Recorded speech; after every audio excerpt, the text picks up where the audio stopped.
Ebe. Uzu. Abe. Safisa kile. Liva. Liva. Kulesa kuba chevu. Oh, biyadlalsembi bo. Esikubona lana sibona uBishop Khali Imbube ohlala esihlalweni sobukhosi iminyaka yama50 kusukela ku1971 kuze kube u2021 isilo samabandla lapho ngempela bebazisa ngempela ebuhlonipha futhi ubuhlobo nozalo nesihlala esiphethe kanti ke simbona la nondunankulu wesizwe sakwaZulu umntwana wakaphindangene esazi ukuthi ubuhlobo bakhona ubegazi phakathi kwakhe siwazi nomlando siwazi neqhaza elibanjwe umntwana waphindangene ushenge empilweni zethu singuZulu kanjalo futhi nasesihlalweni sesilo impela okunamanje isilo esikhona esibusayo uhlome yakhe isilo sakhangela amankengane usaloke libambe njalo lelo qhaza kanti ke uhlanga lomhlabathi ubengagcini ngoba ubaba wesizwe kepha ke ubeseqhulwini eyihola phambili kwezokuthula noxolo ikakhulukazi kwezombusazwe njengoba lapho simbona ehamba noyengumholi kwezepolitiki umnumzane uFervude kanti masibheka futhi sibuyela kuyena siyambona lana ehamba ke la nomntwana waphindangene behamba izindawo behamba kukhulunywa izingxoxo kungenwa izigcawu eziya phambili ezisiqhubayo singisizwe kanti ungangezwe lakhe uyohlala esematheni njalo ukuthina eqinile kwezenkolo njengoba sengishilo eyomhlahlandlela enothando eqonda ngqo into mangabe injalo ayibeke njengoba injalo futhi ke kodwa edlulisa ubuyothi ubona futhi njengobaba usekwenye indawo usekwakhile wena wadlulela phambili siqhubeke nokuphila sithi manjalo hlanga lomhlabathi wena wendlovu kuwena ke mlalelo Khozi olumaphikophiko mina nguMosenkosi nakamshengo kade kuhlelo sethi esingasoze zabuna kwintokozo ke futhi namhlanje kulolu hlelo ukuthi sihlale njoba kade sikutshelile kusukela ekseni uthi namhlanje njoba ke usuku namhlanje sithi mazibe 12 kuyona ke lenyanga esekuyo kanti ke sigubha iminyaka noma sibungaza noma siqalaza emuva iminyaka emibili la kwabuza khona ke inyanda yezulu ubhejane kaphuma esiqewini namhlanje hayi sinongangezwe lakhe esehleli naye ke namhlanje bayede wena wezulu ngiyathokoza mshengo ngiyabingelela kini nonke balalele emakhaya selesikhulu namhlanje kuphela iminyaka emibili kwebuza umzali wakho kwebuza Imbube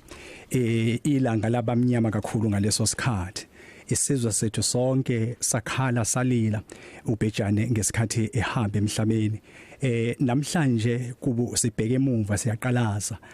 omunye umuntu angazibuza ke silwe esikhulu ukuthi ngabe lokhu kusho ukuthini kwisilo wena wendlovu ngiyathokoza lo mbuzo mshengu cha kwaba isikhathi leso sokuvula ikhasi elisha empilweni yami empilweni yendlunkulu nasempilweni yesizwe sonkana ekutheni isihlangu insika yesizwe ngalolu suku eminyakeni emibili eyedlule yayisiwile ithemba lethu siyisizwe kwaba kuningi okuyimizwa okufika kuthina ukuthi kazi siyoba yini indlela eyaphambili siyisizwe isimo uma sesifana nalesi sesinjeni ngiyathokoza kakhulu kodwa njengoba yonke imindeni makukhona isimo la kuhamba khona umzali ahambe umzali emhlabeni akusiyona into ejwayelekile kithi sonke ngoba siphila nje ngoba uzalwa umama uphinda uzalwe ubaba bayede akusiyona into elula ukuhamba nejwayelekile ukuhamba kukamama nokuhamba kukababa ukuhamba kukamama kwenzeka kanye empilweni yomuntu nokuhamba kukaBaba kwenzeka kanye empilweni yomuntu. Manje akekho ongathi yena leso simo usejwayele ngokuthi useke wafelwa noma uhanjelwa ngaleyo ndlela. Engifisa ukuba ngigcizelele esizweni sakithi ukuthi okwenzeka edlukulu noma okwenzeke edlukulu kule minyaka emibili edlule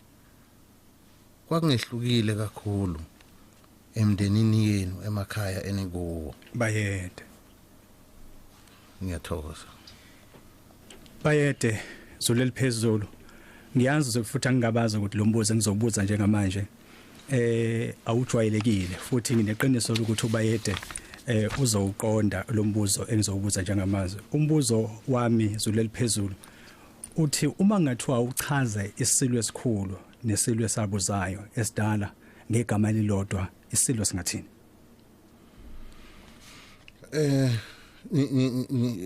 Ngingasho ngithi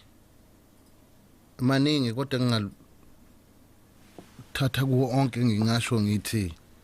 insika mase ngenza ukuthi insika enjani insika yezwe. Bayede wena weZulu eliphezulu ngifisa isilo uma sibheka iminyaka nje ecela ngamashumi amahlanu kube isifundo esikhulu kakhulu ngesikhathi isilo esibusayo nesidala sikhona. Ngabe kule minyaka uma sibheka isilo sibuka indlela umdlokombane indlela yenza ngayo ikuphi angathi mayikubuka besesho ethi ezinye zezinto esingazibamba uma siqhubeka nempilo ke phambili? Umsakazi umdlokombane ube ingonyama eqotho kakhulu uma sesibuyela esimeni sokubuswa kwezwe nezimfundiso athe ngesikhathi uNkulunkulu esibusise ngaye washiya nazo siyisizwe. Ayefuna ukuthi kuphakamiseke kakhulu kukho konke inhlonipho esizweni, ukuzazisa njengesizwe namasiko ethu nosikompilo lwethu njengesizwe. Yilokho ngamaningi ngisho ukuthi sengihlanganisa konke lokho engisanda kusho nje amasiko sibonile emasikweni ngenhlahla wakwazi umdlokombane ngoba kimina uma ngikhuluma ngomdlokombane kangize ngamhlukanisa kakhulu nendlovukazi engizalayo ngoba bahambe emhlabeni ngokulandelana. Engisho ukuthi ngimbonile uMangwane indlovukazi engizalayo ebambisana nesilo esingizalayo ezintweni zokugqugquzela futhi nokuphakamisa amasiko. Ngalokho ngiyambonga umama wami indlovukazi yakwakhangela amankengane Bayede ngokubambisana nesilo ngokuthi ingonyama yakwazi ukuthi lesi sizwe ekuthiwa amaswazi esincane kangaka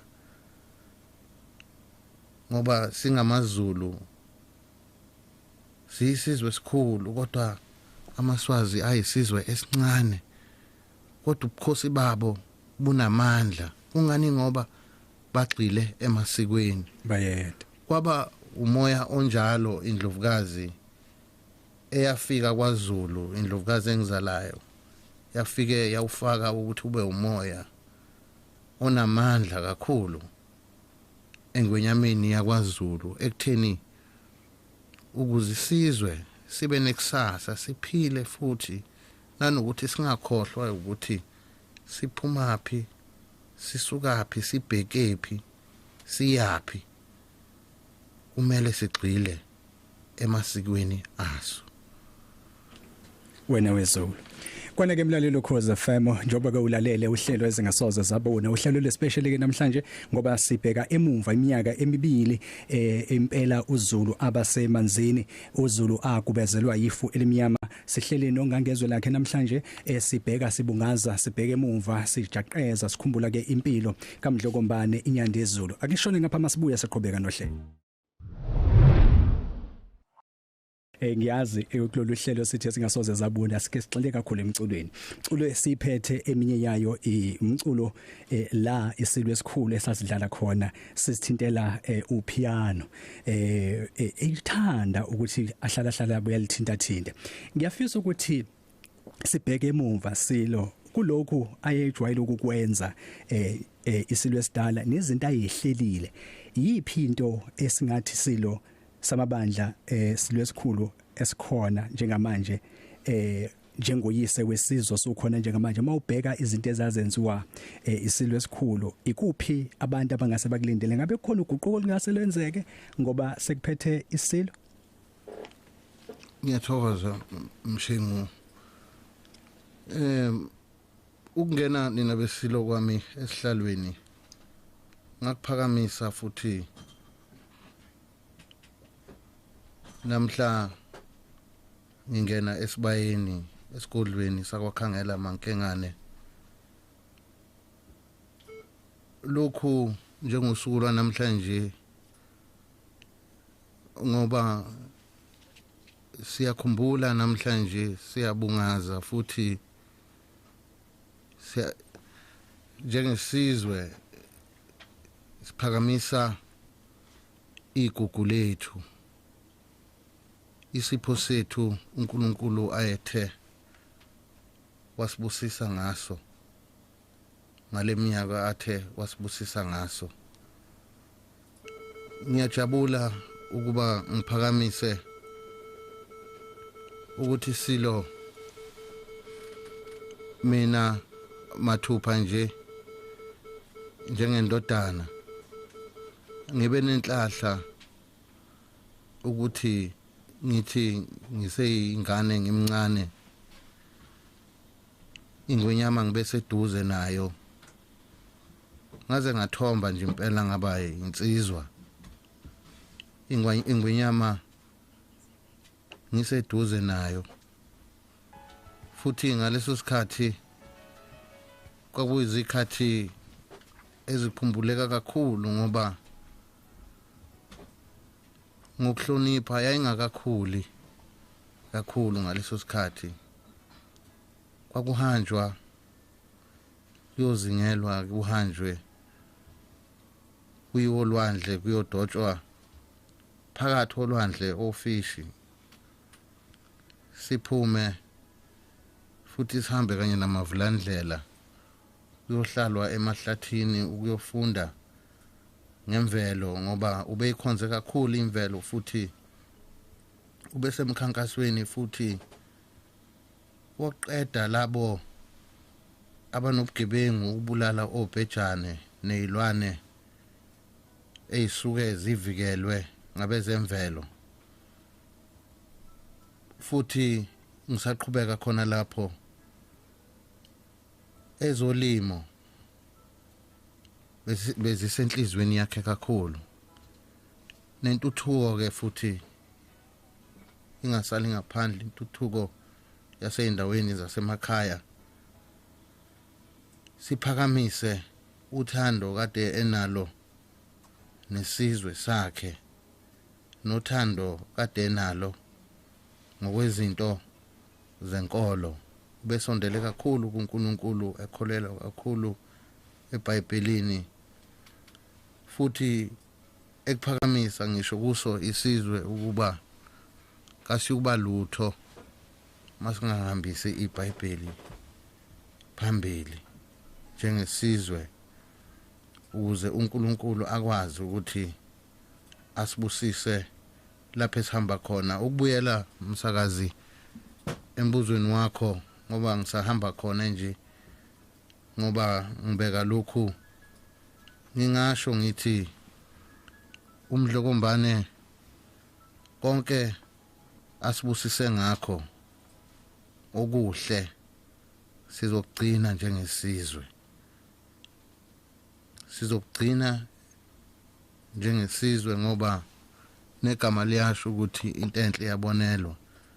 futhi into enhle iyagcinwa ukuze iqhubekele phambili ukuze nesizukulwane esizayo kusasa uZulu wakusasa lokho okwakhiwe ngobaba nathi esikuficile nathi sakhela phezu kwakho okuhle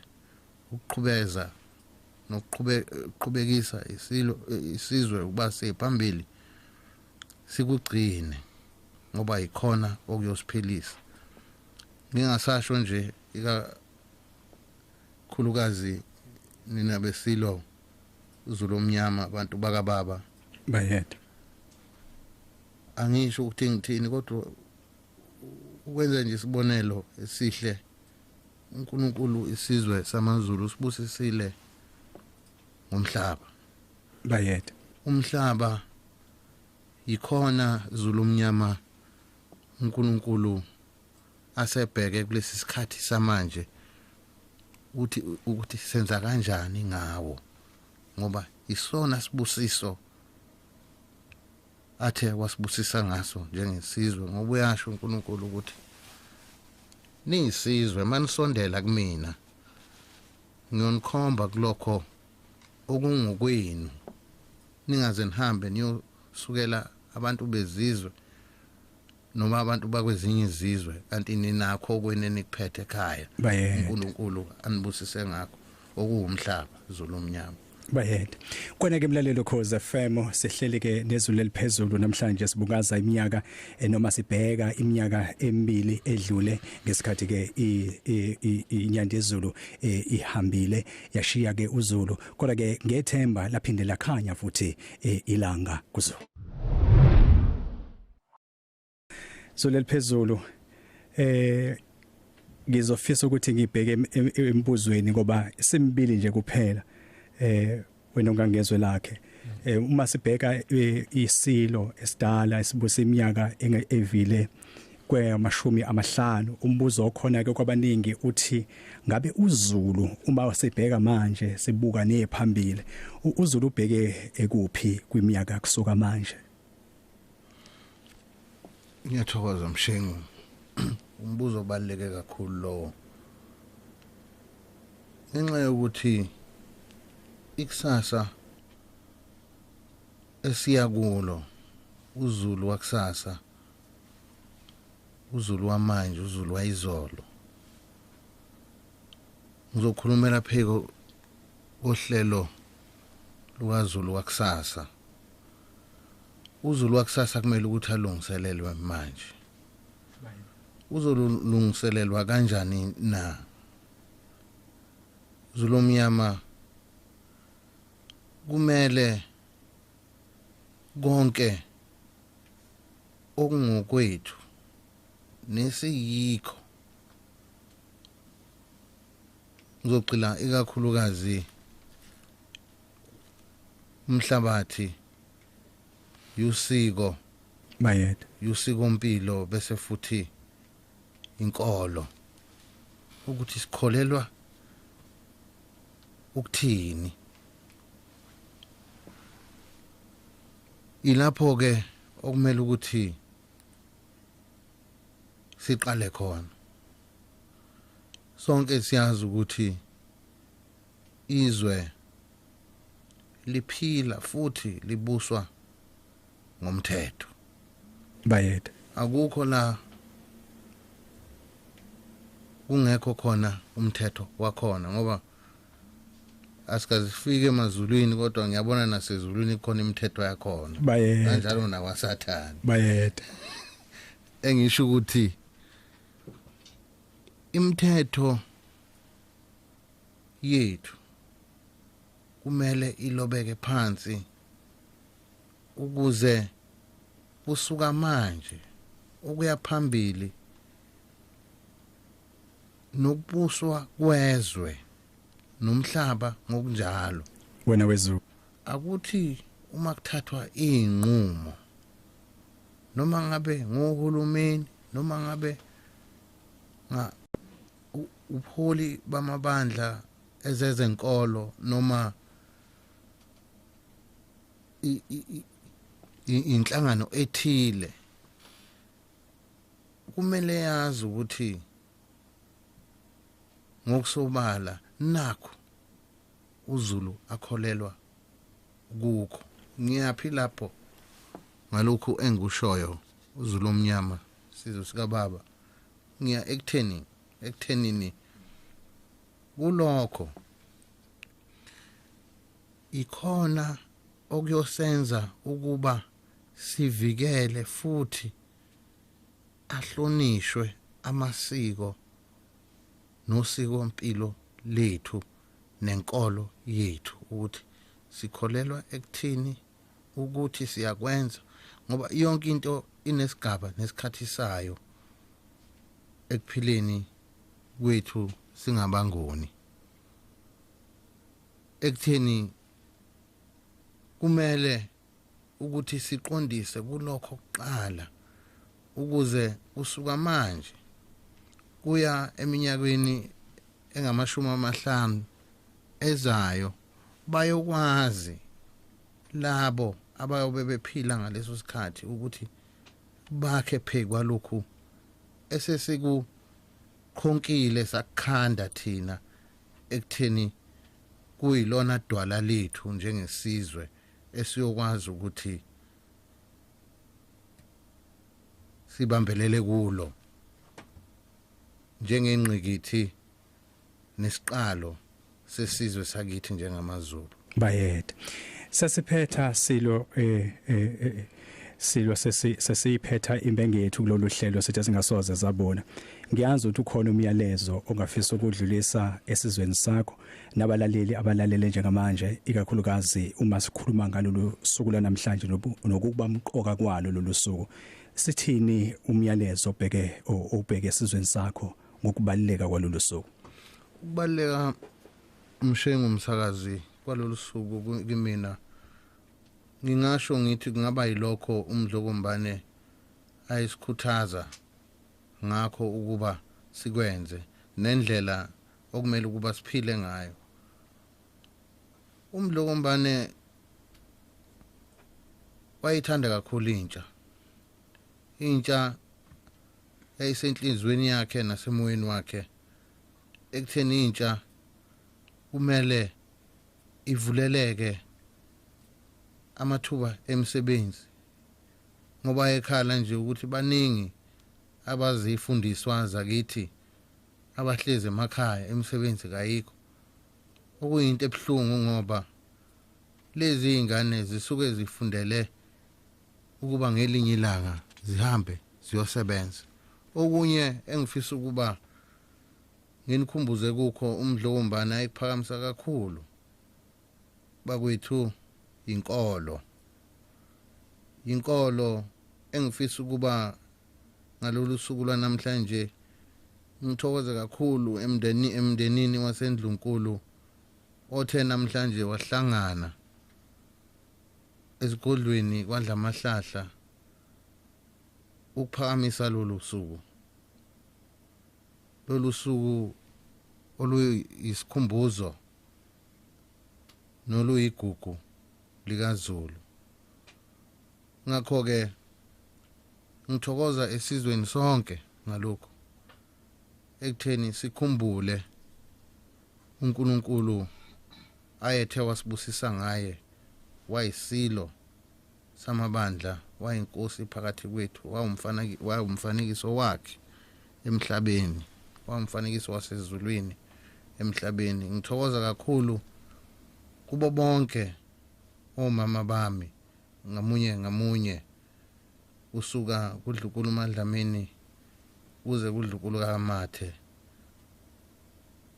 nomama wami naye ngithokoze kakhulu kuDlunkulu uMandlovu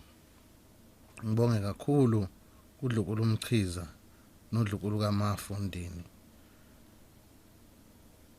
ngiphakamise ukubonga okukhulu futhi nakuDlunkulu uGwabini ukuba ukwazile ukuba abe umama ubaba esaphila njengoba namhlanje umkaNkosi ugogo imina ngiyathokoza kakhulu Dlunkulu uNtombela ngithokoza kakhulu umntwana wafihla inqindi sengiphetha nje ikakhulukazi ngicela ukuba ngithokoze ngibonge kakhulu kuNdunankulu kaZulu umntwana wakaphinda ngene obewa evuka nesilo esingizalayo benomdlokombane kusukela ekuqaleni kwaze kwaba sekugcineni ekuphileni kwesilo umdlokombane kwasuka khona lapho uthe esekwazile ukuba afihle isilo esebuzile wakwazi ukuthi nami angibambe umntwana ngengalo ukuba angikhombe indlela nomkhombandlela wobukhosi njengoba sazi ukuthi umntwana usekwazile ukuthi abusiseke ukuthi edlule emakhosini amane ngibala nami khona lapho uyena esizweni esibusiswe ngaye ngokohlelo lesihlalo bayede njengoba umdlokombane naye ushiye nefa elikhulu okuyisihlalo ngalokho Zulu omnyama ngicela ukuba ngiphakamise futhi ukuba isihlalo bakwethu asifi futhi kasiyindawo ohlezi kusona nesihlalo kunemehluko emibili ehlukene phakathi kwalokho kokubili ngalokho ngizama ukusho Zulu omnyama ukuthi kunomehluko asifundisa wona umdlokombane ukuthi kunomehluko phakathi kohleli esihlalweni nesihlalo qobo lwaso sifundisiwe ke ukuzihlonipha ukuyihlonipha yombili emkhakha ngezindlela zakhona ekutheni siyambonga umdlokombane namhlanje esihlalweni kuqale ikhasi elisha Zulu omnyama esingalibheki njengokuthi liyisiqalekiso kodwa silibheke njengesibusiso nesiqalo esisha nokwenza futhi nezenzo ezintsha kanye futhi nabantu abasha ngokunjalo siyakubonga konke isizwe esithe sabambisana nathi kuKhozi indlunkulu nokuthi isizwe sonkana namhlanje sibungaze kanye nendlunkulu usuku likaMdlokombane namhlanje sizwe sikaMageba ngiyathokoza kakhulu ngiyinkosi yenu impilo izoqhubeka ngiyasithanda isizwe sikaBaba njengoba uBaba kade sithanda futhi ngiyasithanda njengoba ngizithanda mina bayede ngiyakwazi futhi kuyinto esemqondweni wami ukuthi ngiyazi ukuthi ngibusa isizwe esihluphekayo kodwa ngelinye ilanga ngiyazi ukuthi ngolunye usuku uNkulunkulu uyosikhipha uyosisusa kulokho okuhlupheka ngoba akwazi ukuhlale kunje ngalokho sizwe sikaMageba ngithi kini nonke emakhaya ngiyathokoza ukuba ningilalele emsakazweni ninonke ngiyathokoza inkosi nibusise amen bayede